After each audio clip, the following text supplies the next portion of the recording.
चलिए आज एक सफर पर चलते हैं। भारत की झीलों और वाटरफॉल्स की एक ऐसी यात्रा जहां हम सिर्फ नाम और जगह ही नहीं जानेंगे, बल्कि हम उनके पीछे छिपे क्यों और कैसे को समझेंगे। ये एक ऐसी खोज होगी जो भूगोल को विज्ञान और कुछ बेहद दिलचस्प कहानियों से जोड़ देगी। तो सवाल यही है, क्या ये नदियां, झीलें और झरने सिर्फ नक्शे पर बने कुछ निशान हैं, या फिर इनके पीछे कोई गहरा विज्ञान, कोई अनसुनी कहानी छिपी है? आज हम सब मिलकर सतह से थोड़ा और नीचे जाएंगे और इन पानी के खजानों के असली राज जानने की कोशिश करेंगे। तो आज हमारा मिशन एकदम साफ है, स्मार्ट लर्निंग। रटना नहीं, समझना है। हम इन जगहों के पीछे के वैज्ञानिक कारणों को जानेंगे और हाँ, इन सब चीज़ों को हमेशा के लिए याद रखने के लिए कुछ मज़ेदार ट्रिक्स भी देखेंगे। यकीन मानिए, ये तरीका ना सिर्फ परीक्षाओं में काम आता है, बल्कि किसी भी चीज़ को सीखने को मज़ेदार बना देता है। तो चलिए अपनी इस शानदार यात्रा की शुरुआत करते हैं देश के ताज से, हिमालय की गोद में बसी रहस्यमयी झीलों से। और हमारा पहला पड़ाव है जम्मू और कश्मीर। हम सबने सुना है कि वूलर झील भारत की सबसे बड़ी मीठे पानी की झील है, और ये भी कि ये एक टेक्टोनिक झील है।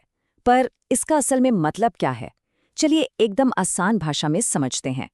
इसका मतलब है कि ये झील किसी नदी के बहाव से नहीं, बल्कि जमीन के अंदर हुई एक जबरदस्त हलचल से बनी है।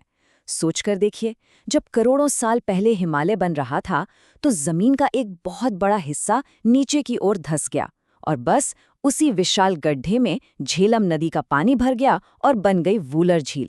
और दिलचस्प बात यह है कि यही बनावट इसे बेहद खास बनाती है। ये विशाल झील झेलम नदी के लिए एक कुदरती स्पंज का काम करती है। मतलब जब भी नदी में पानी ज्यादा होता है तो ये उसे अपने अंदर सोख लेती है और घाटी को बाढ़ से बचाती है। लेकिन यहीं पर एक बड़ा सवाल खड़ा होता है। अगर वूलर झील एक नेचुरल स्पंज है, तो फिर हम कश्मीर घाटी में इतनी भयानक बाढ़ की खबरें क्यों सुनते हैं? कुदरत का दिया ये तोहफा आखिर काम क्यों नहीं कर रहा? और इसका जवाब दुख की बात है, हमारी अपनी गतिविधियों में छिपा है। पिछले कुछ दशकों में झील के आसपास इतना ज्यादा अतिक्रमण हुआ है और जंगलों की कटाई की वजह से नदी अपने साथ इतनी मिट्टी बहाकर ला रही है कि वो सब झील के तल में जमा हो गई है। नतीजा, झील की गहराई और पानी सोखने की क्षमता दोनों ही खतरनाक रूप से कम हो गई हैं। अच्छा, अब इतनी सारी झीलों के नाम याद कैसे रखें? उसके लिए एक मजेदार ट्रिक है। बस ये लाइन याद रखिए, कश्मीर के नागों को वूलर कपड़े पहनाओ। यहाँ नाग से अनंतनाग, बेरीनाग, शेषनाग जैसी वो सभी झीलें याद हो जाएंगी जिनके नाम में नाग आता है। और वूलर से वूलर झील तो है ही, साथ में कश्मीर की ठंड भी याद आ जाती है। अब जम्मू कश्मीर से थोड़ा नीचे उतरते हैं और चलते हैं उत्तराखंड, जहां रूपकुंड झील का रहस्य हमारा इंतजार कर रहा है। इसे कंकाल झील भी कहते हैं। क्यों? क्योंकि 1942 में यहाँ सैकड़ों इंसानी कंकाल मिले थे। दशकों तक ये एक पहेली बनी रही। फिर 2004 में डीएनए टेस्ट ने इस राज से पर्दा उठाया। पता चला कि ये 9वीं सदी के तीर्थयात्री थे, जिनकी मौत एक भयानक तूफान में क्रिकेट की गेंद जितने बड़े ओले गिरने से हुई थी। और हाँ, उत्तराखंड की झीलों के लिए भी एक ट्रिक है। सारे ताल उत्तराखंड की रूप सुंदरी देखने गए।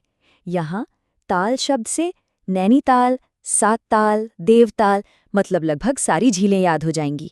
और रूप सुंदरी से जाहिर है रहस्यमयी रूपकुंड झील। तो हिमालय की बर्फीली वादियों से निकलकर अब हम चलते हैं पश्चिमी और मध्य भारत के सूखे और अनोखे इलाकों की तरफ। यहाँ नमक और हाँ, आसमान से गिरे उल्कापिंडों ने झीलें बनाई हैं। राजस्थान की सांभर झील भारत की सबसे बड़ी नमक की झील।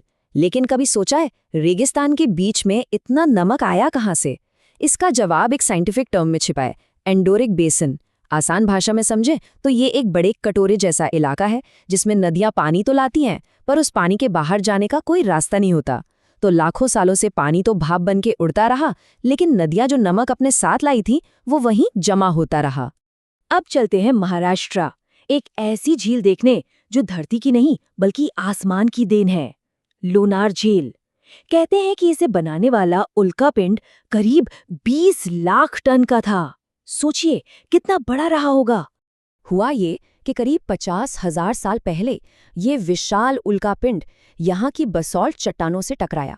जबरदस्त धमाका हुआ, एक बहुत बड़ा गड्ढा बन गया और फिर धीरे धीरे उसमें पानी भर गया। बन गई लोनार झील, यहाँ की खास चट्टानों की वजह से इसका पानी खारा और एल्कलाइन है। और सबसे मज़ेदार बात, कुछ वक्त पहले हेलो आर्किया नाम के एक माइक्रो ऑर्गेनिज्म की वजह से इस झील का पानी गुलाबी हो गया था। चलिए अब रुख करते हैं दक्षिण भारत का, जहां बहते पानी की शक्ति एक अलग ही अंदाज में नजर आती है, खासकर कर्नाटक के वाटरफॉल्स और केरल के सुंदर लेगून्स में। एक सवाल अक्सर लोगों को कंफ्यूज करता है, भारत का सबसे ऊंचा जलप्रपात कौन सा है, कुंचिकल या जोग? सच तो ये है कि दोनों ही अपनी अपनी जगह सही हैं, बस देखने का नजरिया अलग है। देखिए, वराही नदी पर बना कुंचिकल फॉल्स सीढ़ियों की तरह कई हिस्सों में गिरता है और इसकी कुल ऊंचाई 455 मीटर है। वहीं शरावती नदी पर जोग फॉल्स 253 मीटर की ऊंचाई से एक ही बार में सीधा नीचे गिरता है। तो टेक्निकली कुंचिकल सबसे ऊंचा है, पर जोग भारत का सबसे ऊंचा सीधा गिरने वाला वाटरफॉल है। अब बात करते हैं केरल की वेम्बनाड झील की। 96 किलोमीटर लंबाई के साथ ये भारत की सबसे लंबी झील है। और हाँ, वो जो फिल्मों में हम मशहूर Nehru trophy snake boat race देखते हैं, वो यहीं होती है। वैसे ये एक लगून है, मतलब समुद्र के किनारे बनी खारे पानी की एक झील जो रेत की एक पतली पट्टी से समुद्र से अलग हो जाती है। अब अपनी यात्रा को पूर्वी और पूर्वोत्तर भारत की ओर मोड़ते हैं, एक ऐसी दुनिया में जहां पानी पर तैरते हुए अजूबे हमारा इंतजार कर रहे हैं। सबसे पहले ओडिशा की चिल्का झील, ये कई मायनों में नंबर 1 है। ये भारत की सबसे बड़ी लेगून झील है। 1981 में इसे भारत की पहली रामसर साइट का दर्जा मिला। ये साइबेरिया से आने वाले लाखों प्रवासी पक्षियों और खूबसूरत इरावदी डॉल्फिन का भी घर है। और अब एक असली अजूबा, मणिपुर की लोकटक झील। इसकी पहचान है फुमडी से। ये फुमडी क्या है? आसान भाषा में कहें तो ये मिट्टी, घास फूस और पौधों की जड़ों से बने तैरते हुए द्वीप हैं। जी हाँ, तैरते हुए जमीन के टुकड़े। और बात यहीं खत्म नहीं होती। इन्हीं तैरती हुई फुमड़ियों पर बना है केबुल लामजाओ नेशनल पार्क, जो दुनिया का इकलौता, जी हाँ, इकलौता तैरता हुआ नेशनल पार्क है। और ये घर है बेहद दुर्लभ संगाई हिरण का, जिसे डांसिंग डियर भी कहते हैं, क्योंकि जब वो इन तैरते द्वीपों पर कूदता है तो ऐसा लगता है मानो वो नाच रहा हो। हमारी इस खूबसूरत यात्रा का आखिरी पड़ाव है मध्य भारत, जहां एक नदी संगमरमर की चट्टानों के बीच से गरजती हुई बहती है, एक शानदार नजारा बनाते हुए। ये है मध्य प्रदेश का धुआंधार जलप्रपात, और इसके नाम में ही इसके बनने का विज्ञान छिपा है।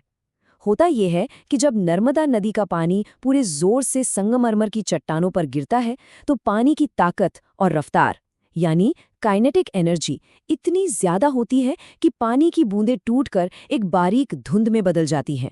और ये धुंध बिल्कुल धुएं जैसी दिखती है, इसीलिए तो नाम है धुआंधार। तो कश्मीर के रहस्यों से लेकर मणिपुर के तैरते अजूबों तक हमने देखा कि हर झील और हर झरने के पीछे सिर्फ पानी नहीं, बल्कि एक पूरी कहानी और विज्ञान छिपा है।